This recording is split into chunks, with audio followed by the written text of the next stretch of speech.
Hello, everyone. Welcome to Open Minded with Teemara. We are back. So this evening, I have some guests that I would love to share this discussion with. And my guests are Dr. Lisa and Mr. Feliz. Dr. Lisa, the topic for this afternoon is red flag. She's the author of the book called Red Flag.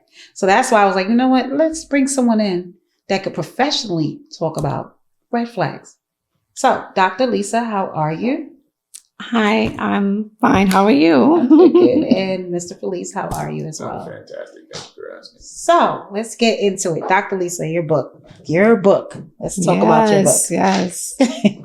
Now, this is red flag, everyone. So, we all got some red flags about us. So let's get into it. So, Dr. Lisa, what inspired you to write this book?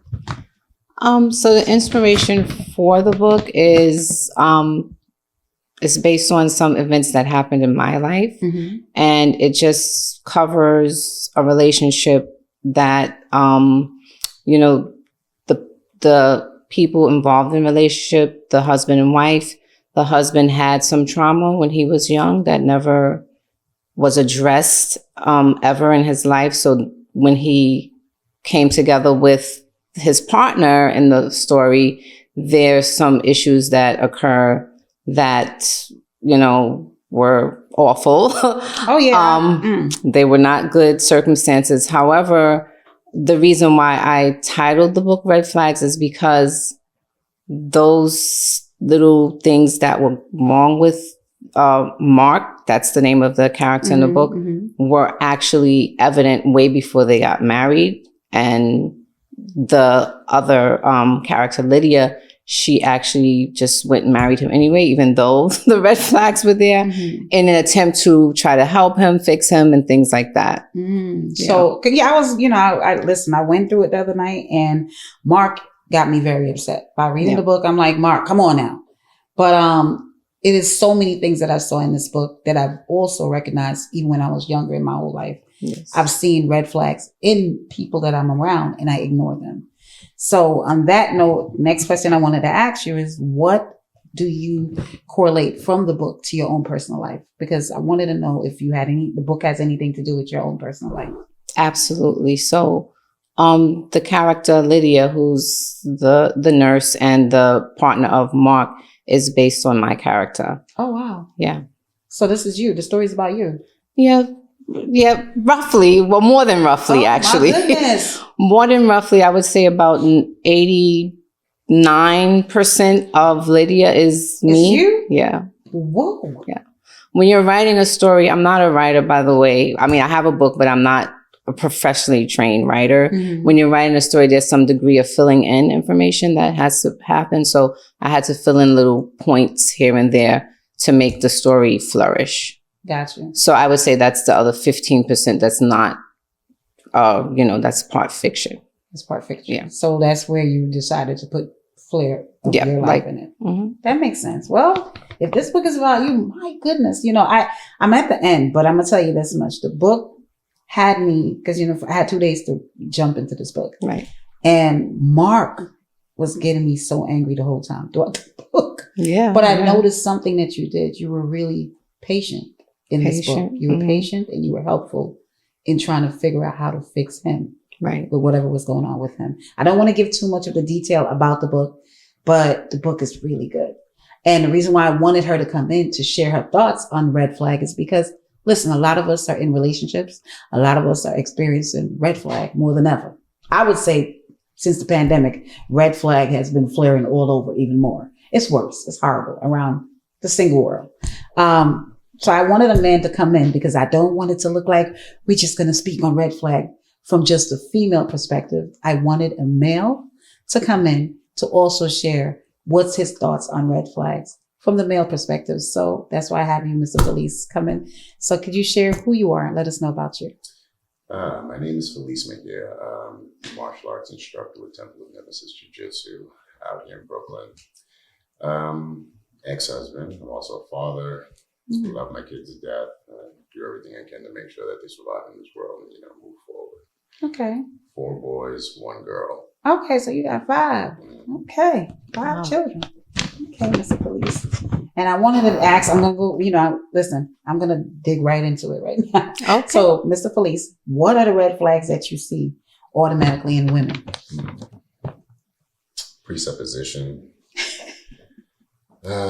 So it's different from a woman's perspective. You can walk up to a man and say, "Excuse me, you look very nice today." And very quickly you will see that man smile because someone took notice of him, and he will, "Wow, thank you. I appreciate that." Mm-hmm. To do the same thing in reverse, to walk up to a woman that you see and just be like, "Wow, excuse me, miss, you look very nice today. Hope you have a great rest of your day." Me personally, just from my own personal experience, I have gotten the sucking of the teeth, the screw face, the evil eye, the pretend I didn't hear you, or "I got a man." And I'm just so taken aback. It's just like, wow, wasn't even going there. It's just trying to shed a little happiness. That also takes place because I drive black car limousine as well. Mm-hmm. So from time to time, I have to spark conversation. Driving somebody for 2 hours, it's pretty daunting. It gets a little boring. So you want to talk and say hello. The men who get into my car are so eager to have a conversation, as opposed to the women who get in my car. I'll start talking to them, and I'm pretty knowledgeable about a lot of things that's going on in the world. Very educated. I believe I'm a very likable person. So I'll try to start these conversations, but I will get deterred very, very quickly. Mm-hmm. It will all of a sudden, as they're talking to me, start to look at me and then pick up their cell phone and draw all attention to their cell phone. At that point, I've seen it enough to know, close your mouth, turn the radio up, and go on about your business. So you look at that as a red flag in women? Just a little bit, yeah.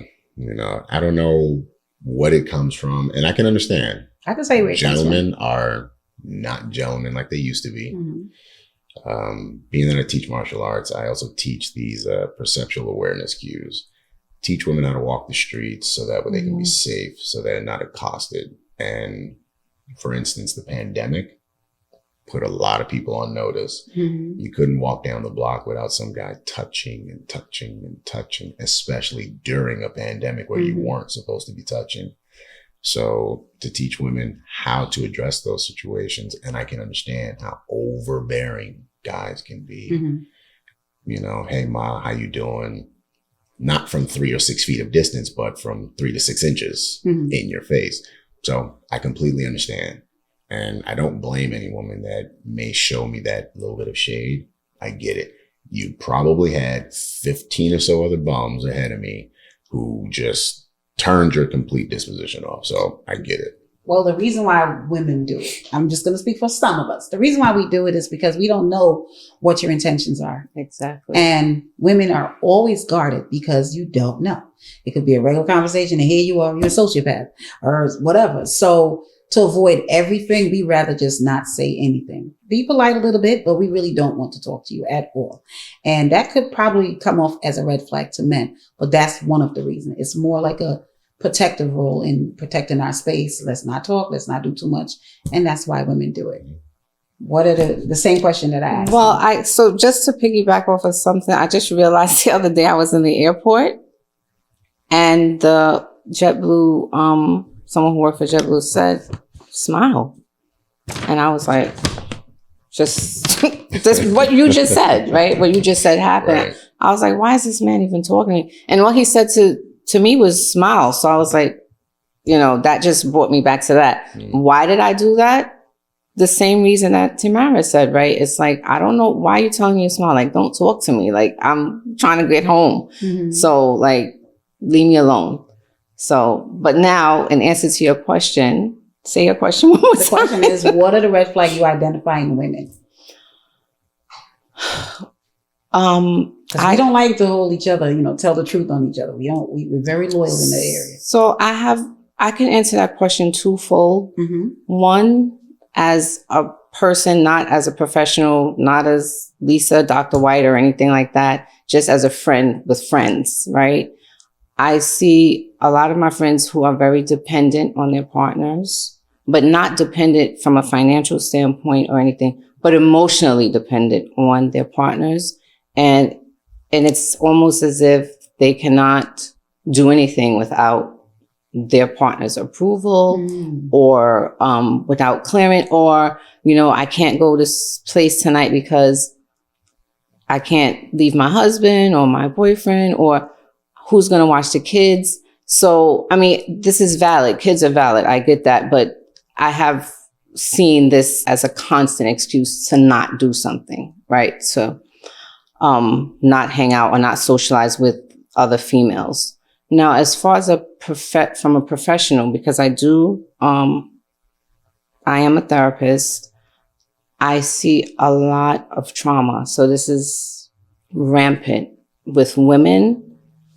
They're traumatized, and trust, because of the trauma, there are lots of trust issues.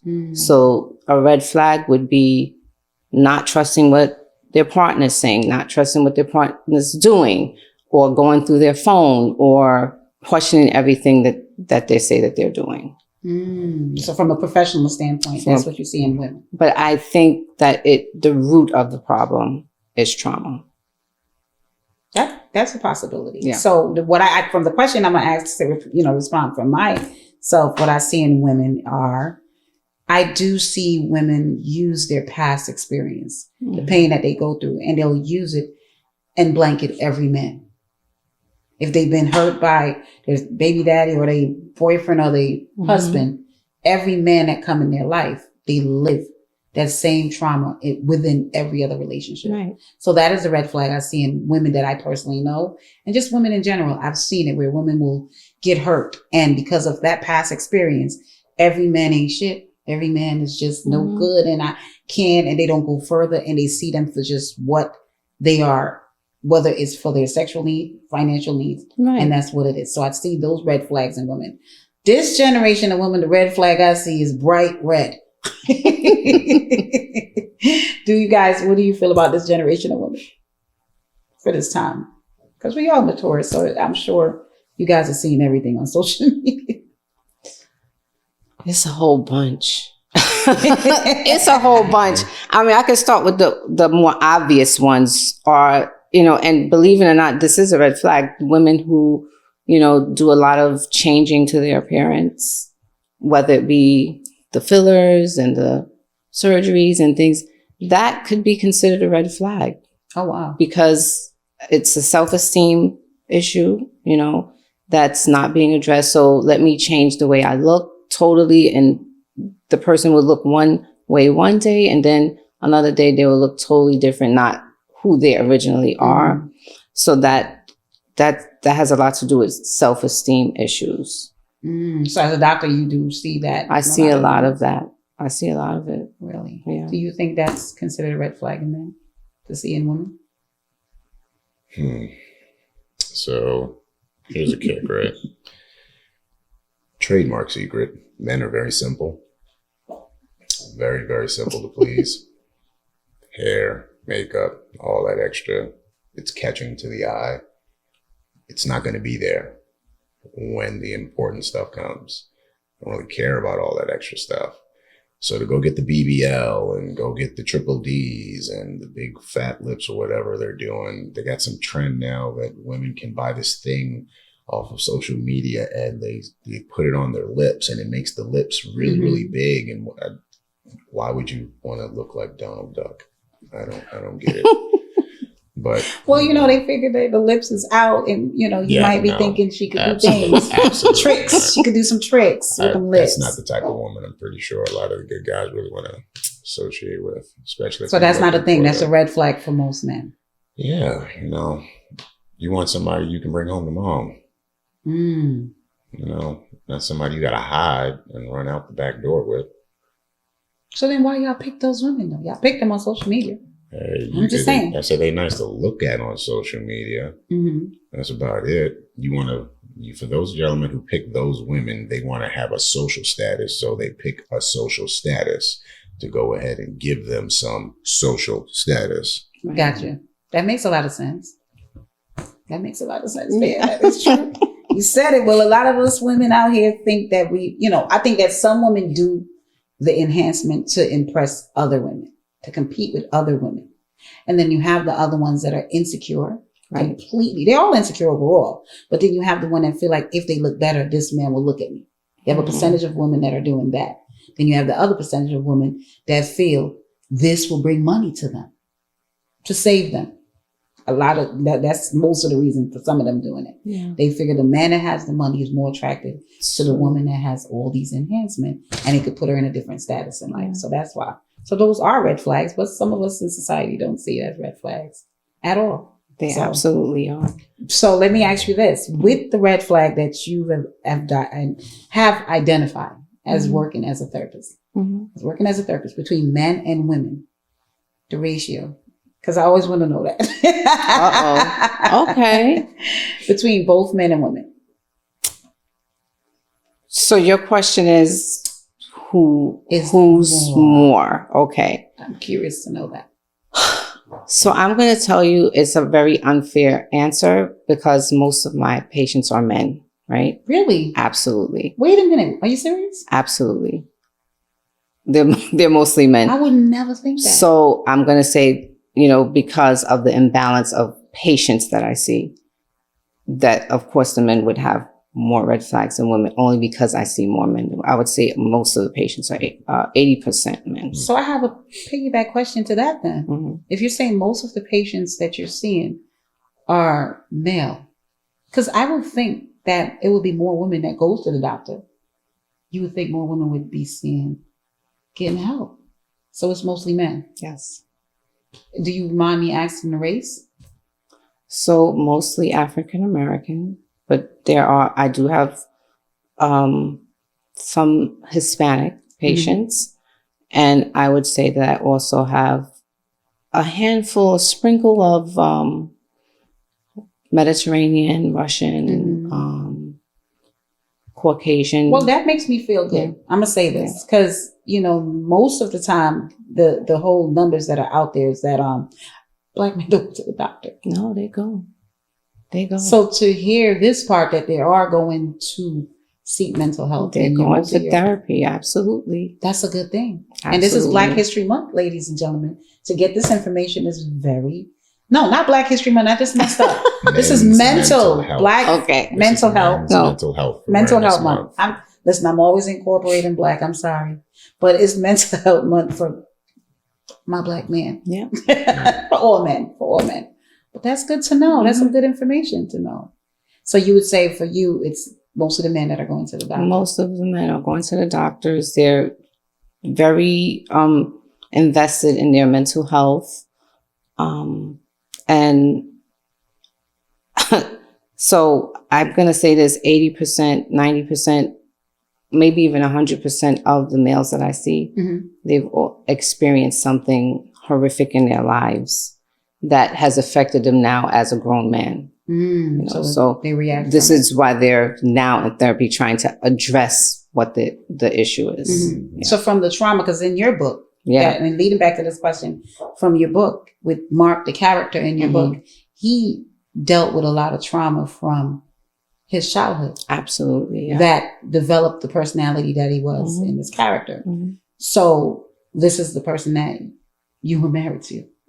Oh, wow. So yes, so he's a person that I was married to, and also the reason why I decided to change careers, because when I noticed that I felt like I needed to do something. I felt like, okay, I didn't help Mark, the character in the book.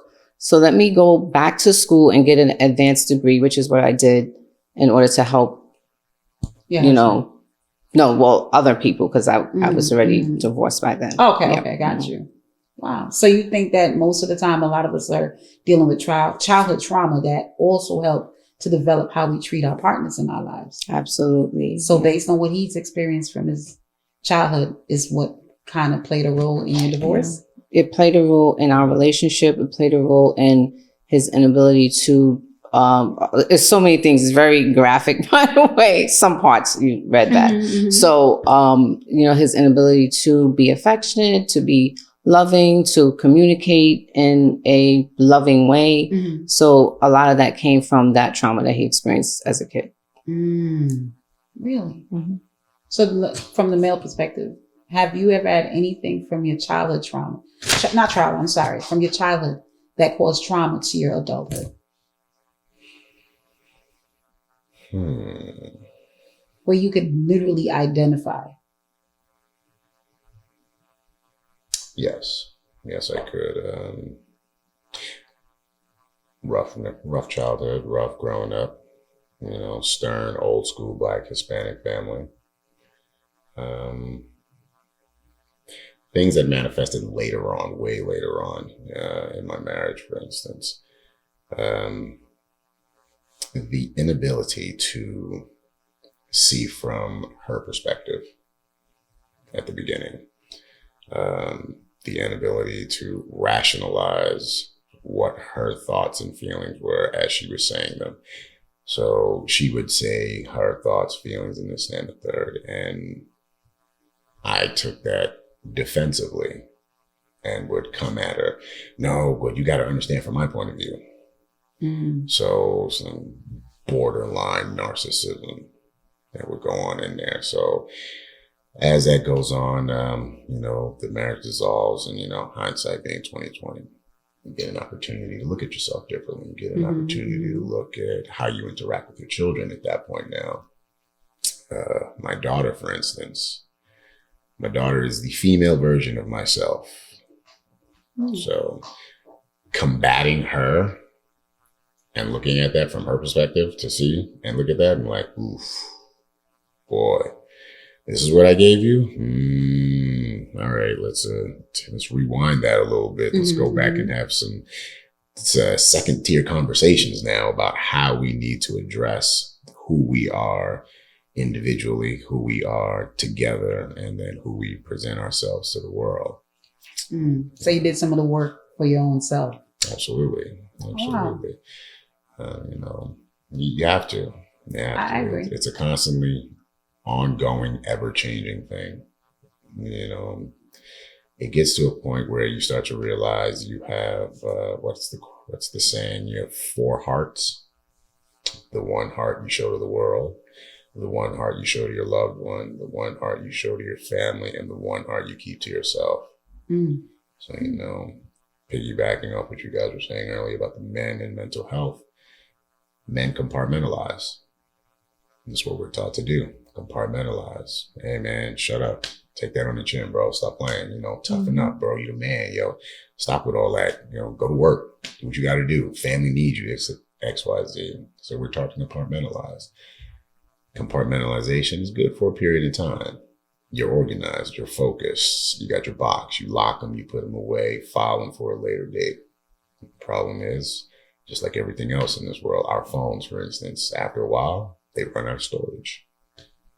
And next thing you know, you get that little message telling you got to delete something.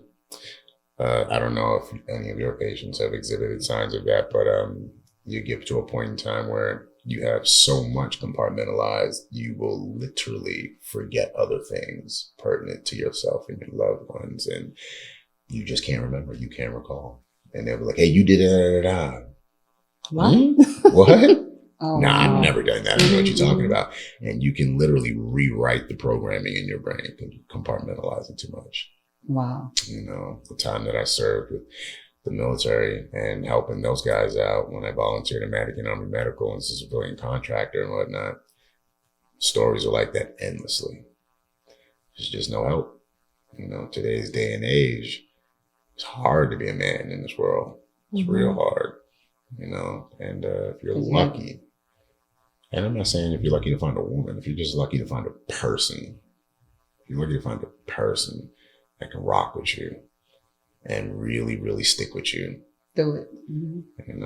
Shia LaBeouf did one. He did an interview I think it was like a year or 2 ago, and he was breaking down, but he was just like, he met the woman of his dreams.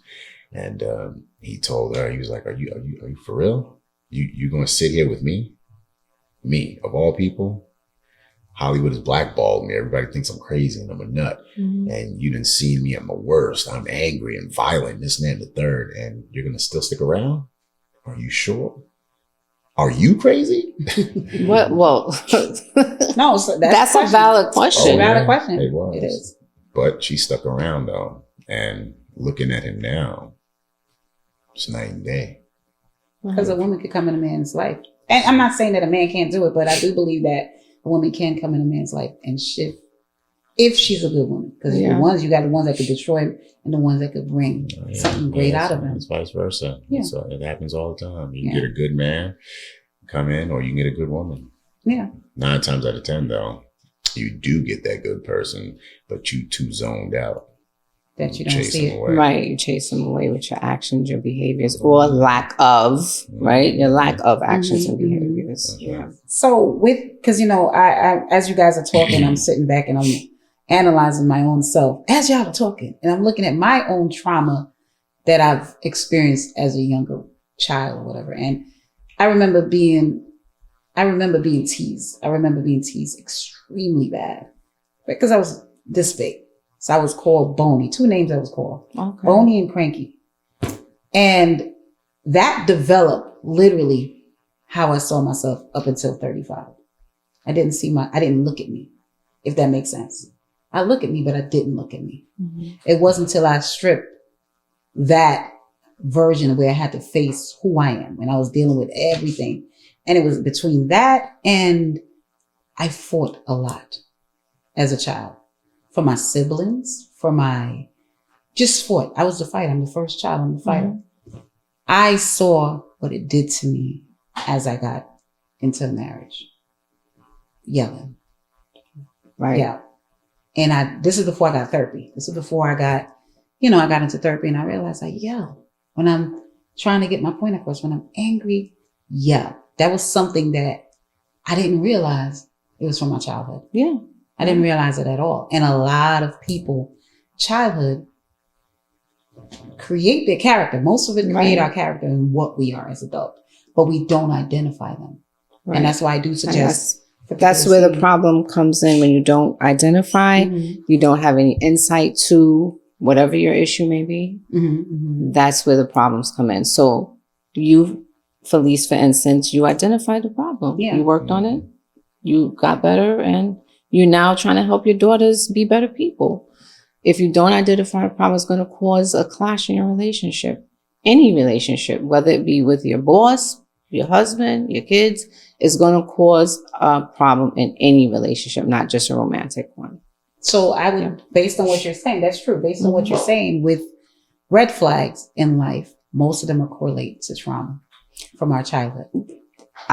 I think so. I would say yes. I mean, and in my everyday work life, I'm going to say that this is what I see. I always go back to the beginning. Let's start it from the beginning of tell me about what was happening in your household. Did your parents fight? Was there any drug use? Was your father or mother there? What happened? And usually there's always something that comes up that I'm like, okay, this is where this started. This behavior started. Mm-hmm. I could give you an example of a person that I'm seeing now that is having very bad trust issues with, this happens to be a female patient actually, very bad trust issues with her partner who has been with her for 2 or 3 years, has been faithful, right, to her knowledge, has never shown any type of disrespectful behavior or anything, but to this day, she's still questioning his intention. And when we went back into her household, she said, one day I came home from school. My father was there in the morning, but he was gone in the afternoon, never came back. Mm-hmm. So now her 9-year-old brain is now being programmed from that action, right? That people don't stay. So she reacts from it. So she's now reacting as a 30-year-old woman that this man that's here, that's been proven that, I'm here, may one day walk out and leave. So that's part of what happened to her from she's young. Yeah. So let me ask you, leading back to the book with Mark and your ex-husband, what made you identify that there was a problem? Oh, so many things. I can't even, how long we have here. So, so many things. There was, I don't even cover it in the book. There was some addiction to pornography that was big, big. The overeating. It was like, so when I say overeating, it's something that I don't think you've ever seen before. It was like almost gorging food down his throat. Like, you're never going to get food ever again. Right. Wow. Like, so that was one of the things. The hoarding of, like, when I would go to his place before we started living together. No, that's red flag. I mean, I saw all the red flags. I saw all of them, and I still went and married the guy. Women usually do that. We all do. A fully hoarded apartment, right? So there would be cases, nowhere to walk, nowhere to move, cases of sodas, cases of paper towels, just random things, stacks and stacks of DVDs up to the ceiling, just hoarding, buying everything. Another red flag, sleeping with the TV very loud. I was like, why does the TV have to be so loud? Like, what is going on here?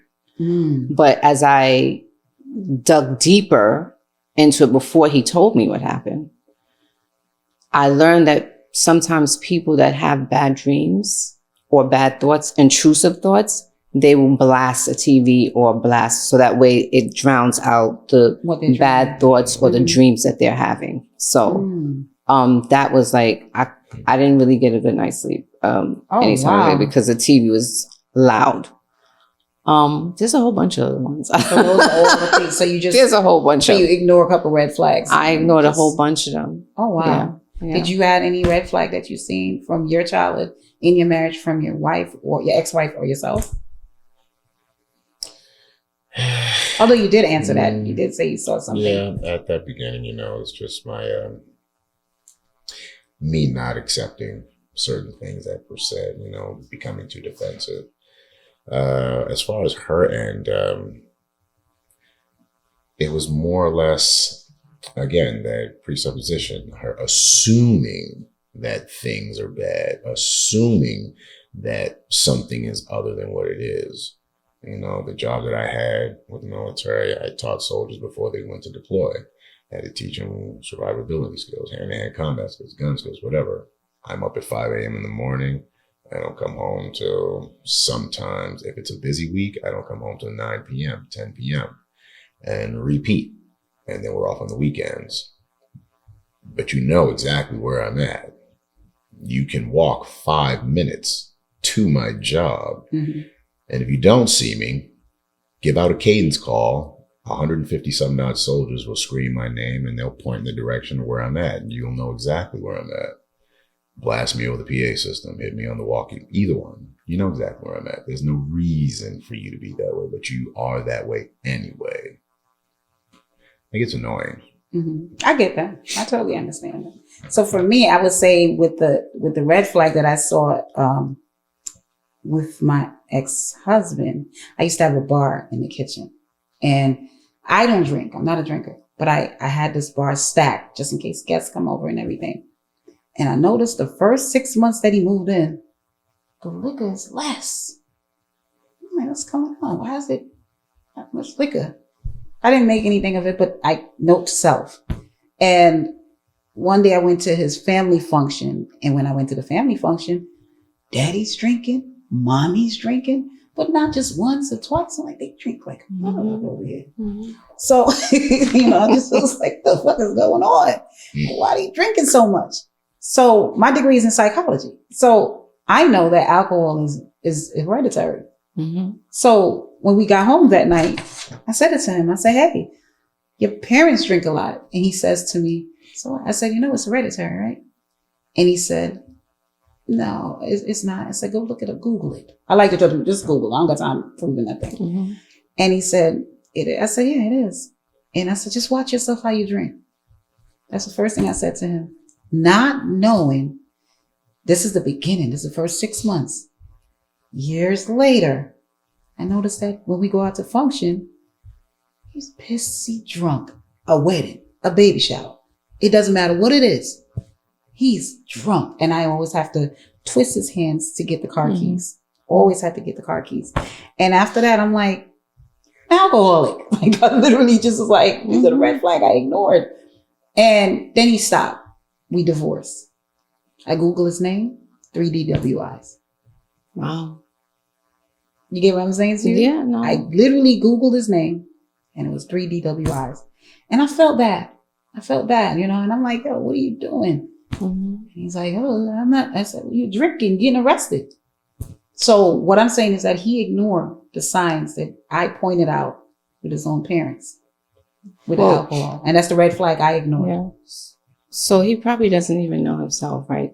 This is norm. So if he grew up in a household where this was the norm, then it's just the norm. That's it. It's like, Teemara, you're bugging out. Like, you know, I was 0 years old and my parents have been doing this. So he, you know, growing up with certain behaviors, you normalize those behaviors in yourself.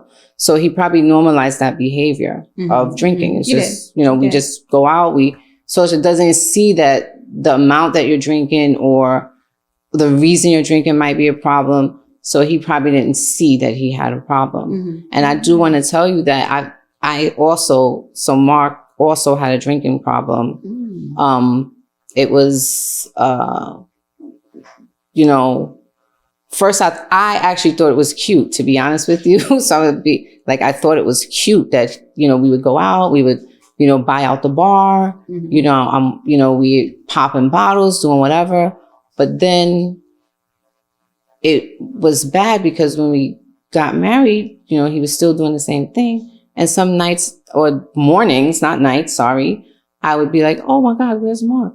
When I would go downstairs, he's in the car sleeping. Out cold. Oh my God. So I'm like knocking on the window. Are you going to work today? You know, like what's going on? I'm on my way to work. Like, you know, are you going to work today? Like what's happening? Oh, wow. So it was a lot of drinking going on and an alcoholic will always say, one thing I learned is that, oh, this is nothing. This is weak. It's watered down or something like that. Like this is not like to justify why I'm drinking 10, right? Like why we're at the party, I'm drinking 10. Oh, it's weak. They watered it down or whatever the case may be. So yes, that's what I used to hear a lot. Alcoholism is a big red flag. It is. And I look, and a lot of us ladies, you know, when we get with our men and we like somebody a lot, there are things that we do, and men do the same thing as well. But women, speaking to y'all, whenever we get comfortable in meeting a man and he, you know, he's sexy, you got everything, we convince ourselves to ignore the red flags. Absolutely. We do. We convince ourselves to say, well, I can look past that. I can fix that. He's drinking a lot. But he'll do better. We always think that we could fix them out of and build them to what we want them to be. And that's the red flags, all the red flags that we ignore when we meet men. Women do that. Men do it too. Y'all ignore red flags. Y'all just look at the fat booty, the pretty face, titties, and she could be a mental case. It doesn't matter. It doesn't matter at all. Well, y'all ignore it. That comes from the ego. Yeah. Y'all ignore all of that. So I have a part of the show that I call lip action. See them lips right there? So part of my show, I always try to get the guests to express from their own views, their own thoughts of my questions that I ask. I'm going to start with you, Miss Lisa. Dr. Lisa, what are the red flags in yourself, in your own self, that you can identify in relationships? So I'm scratching my hand.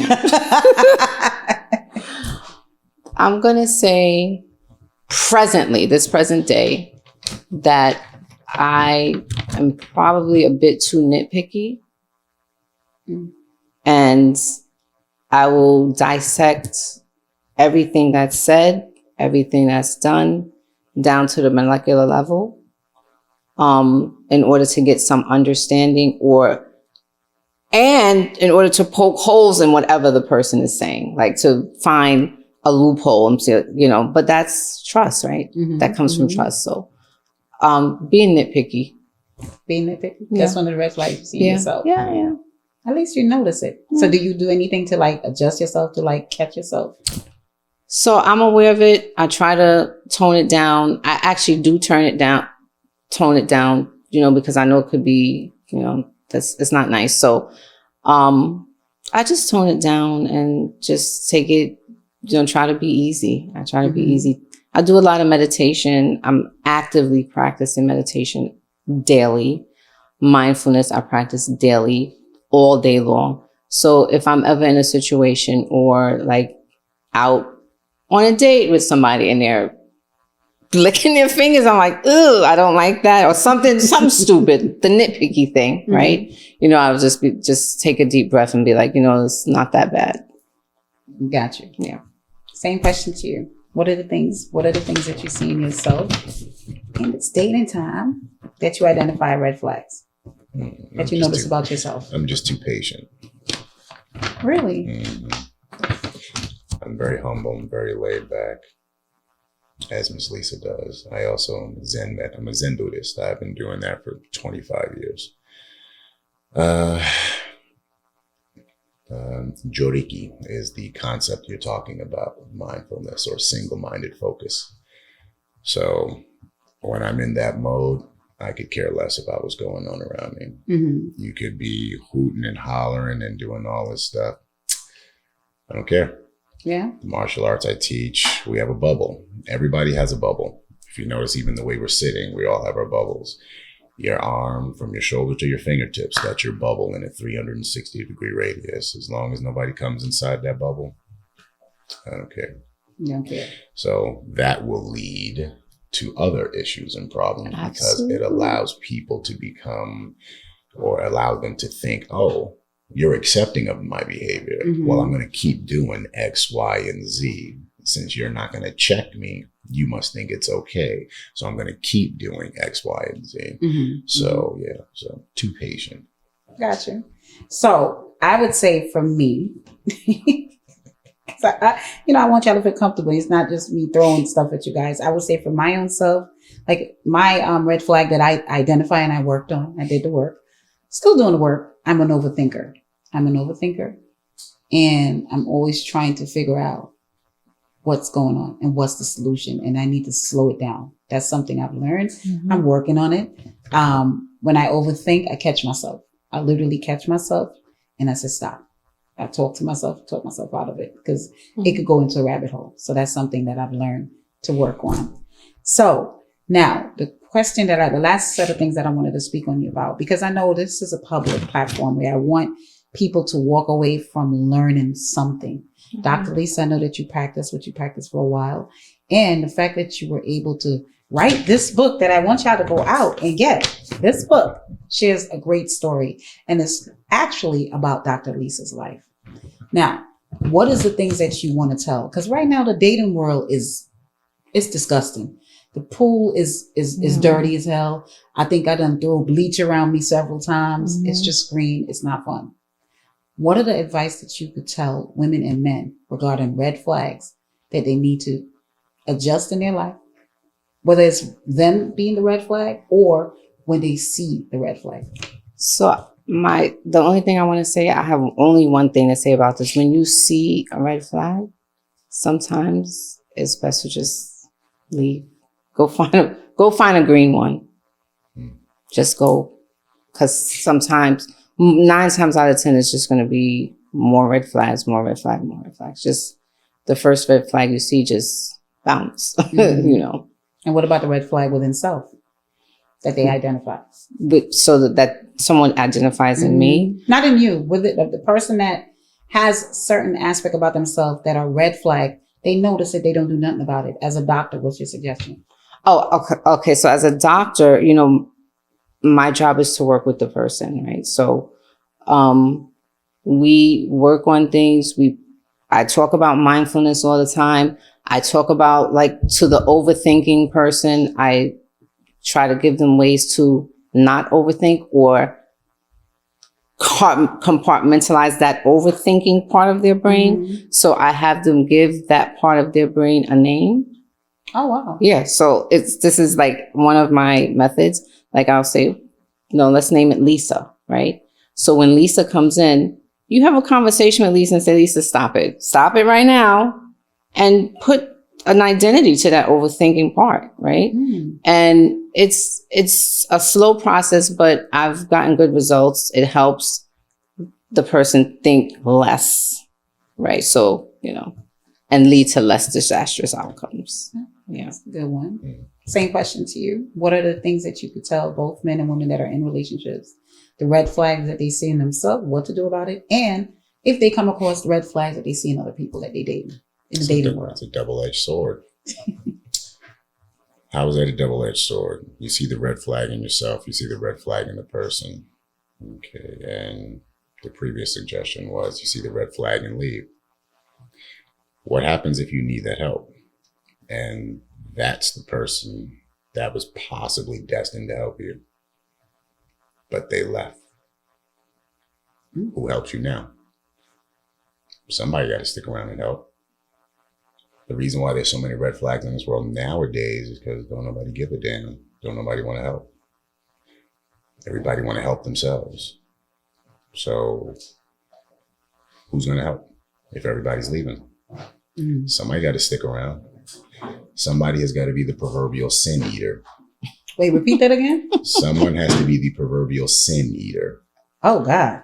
So, Native American term, that's the person who absolves you of all of your sins, takes it upon themselves, and then discards it later. The Buddhists have it. They call them bodhisattvas. Bodhisattvas are those who forego their enlightenment so that you can reach your enlightenment and reach parinirvana. Meanwhile, I'll stay here on earth and try to cleanse as many souls as possible. Somebody's got to be willing to do the work. God calls forth for us to do that work. But a lot of people reject it because it's too hard. Why do you think your life is that hard in the first place? That's your calling. You may not want to accept it. You may not want to hear it, but that's your calling. That's what you got to do. I'm a martial arts teacher. My job is to teach people to defend themselves so they can get home to their loved ones. It's a bad job. I've worked with the NYPD. I've worked with the military. I've had some really bad cases walk through my door. I've had some really bad traumatized men and women walk through my door who just want to give up, kill themselves, and just call it a day. If I don't open my door, who gives them the protection they need? Sometimes they need the protection from themselves so they can protect themselves from the rest of the world. Gotcha. That's deep. That is deep. That's deep. Thank you for that. Thank you both for that. So, this is the reason why I wanted both of you on the show is because I wanted Dr. Lisa to share her perspective, also her book, ladies and gentlemen, her book, Red Flag, and her story, so that we can see different levels of what people experience. I wanted you also to come in from the male perspective because I wanted to be just the women talking about red flag, and you brought some gem just as well as the doctor did. So I wanted both of you all to come in and share your thoughts so that we can have these discussion that is helpful to my community. That's the goal. The goal is to focus on how we can fix the problem and not just have, conversations that are not helpful. I think Dr. Elisa's book shared her story where it goes from talking about the trauma that happened to you from your childhood, leading to adulthood, and how it can affect your marriage, your personal relationship, your everyday relationship with your friends, and all of the above. So if we don't identify what happened to us from our young years, it can affect our future, whether it's our marriage, our career, whatever it is. So Dr. Lisa taking the time, I think that's a beautiful thing that you decided to do because not too many people want to share their story.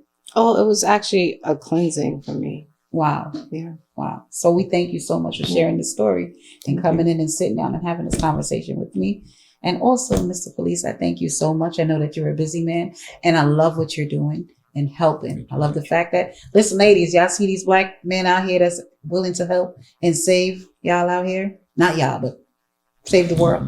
It's a good thing. It's a good thing. But I thank you both so much for coming in and having this conversation with me. Again, Open Minded is back up and running. Thank you so much. Please go get this book by Dr. Lisa White. It's called Red Flag. And also, they could follow you on what Instagram you have? It's Red Flags, the book. But your social media. What's your social media? Just Red Flag the just book. Where Red can you Flags get the book? Where can you get the book? You could go on Amazon.com and Barnes and Nobles, actually. Okay. Yeah. Okay, good. It's in Barnes and Nobles. And where can people follow you and find out about your work? Find me on Instagram and TikTok. It's KYOJU_RONIN_show SHO. So you can find me on social media. I'm all over the place. Thank you so much, people. I thank you so much for tuning in to Open Minded. Again, we will be here. You get to learn something no matter what when you click on Open Minded with Teemara. Thank you so much, and I appreciate you. Have a beautiful day, ladies and gentlemen. Thank you.